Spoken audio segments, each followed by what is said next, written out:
you could see, I didn't provide it in a way where I taught you tons of like direct techniques because I don't want you to get trapped into too many of them because there's a lot to be explored here, but more like conceptual, okay? So the thing we started off with was actually this halo trick, just kind of from the very beginning before people got here, we're actually just practicing our halos. This is a halo when I'm holding it the whole time. Here's a halo where I'm letting it go and I'm like flat handing it and grabbing it, right? Kind of doing this kind of thing. Whoa, okay? We can do that out of it together times same direction hip reel with us just holding it, yeah? Technically, just for the heck of it, just let you know, you can also do it this way. It's up to you, okay? Do it either hand. But the trick we're building up to is being able to let go of a halo, catch it on the other side of our arm, and then keep going, okay? To keep this sort of continuous without kind of weird things going on, you have to turn side to side, which is this guy. Okay. Turning side to side. You can also do that with the behind the back catch, yeah? Which is this, okay? Do it side to side, back catch, going side to side, whatever. You can do this in opposite direction. Here's 2-beat and split time opposite direction. Comes over my head this way, I'm back in 2-beat. Or this way. Or continuously, whatever you want, okay? It can also be done halo style. This one goes, that one goes. And you can get back into it. You can also do this with the staff rotating in front. Right? You can also do behind the back catches. Which I'm not very good at, but whatever. Something like that, right?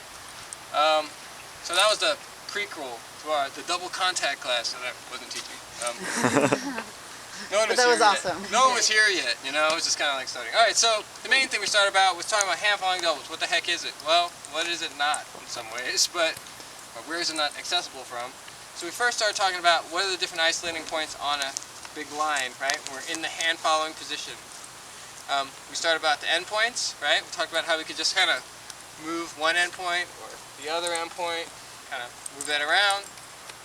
The technique that used that was the anti-spin, that's a big line, right? In order to do the order a little better, it'd be this trick, right? Everybody see that? Isolate the endpoint, this top point up here, this top point. So we're swapping which wick is isolated on the ends, okay? We also talked about being able to isolate something with something else not moving. Hey, look. This other staff is just chilling there, right? While the other one isolates around. We also talked about how we could isolate one staff that's just chilling at the center. Here it is, right? Or over here. Check that out.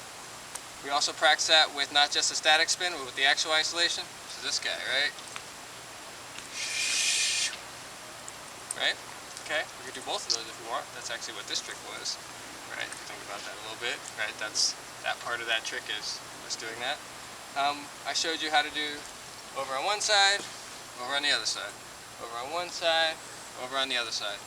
As we did that, we talked about the isolating at the very center, right? We started on the ends, went to the insides, now we're in the center.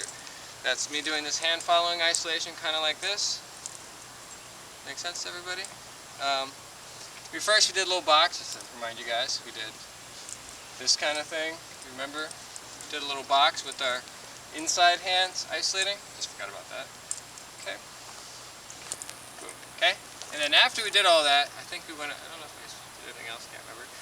But we talked about slides before we went into anti-spin. Did a little interlude there. Just talked about how you can get into hand following just by sliding around and farting around. And we used a lot of those towards the end. With anti-spin, we moved into that. We connected at the hand. Remember, we're a line, we're a line, a line, we're a line, right? The same hands stay connected the whole time.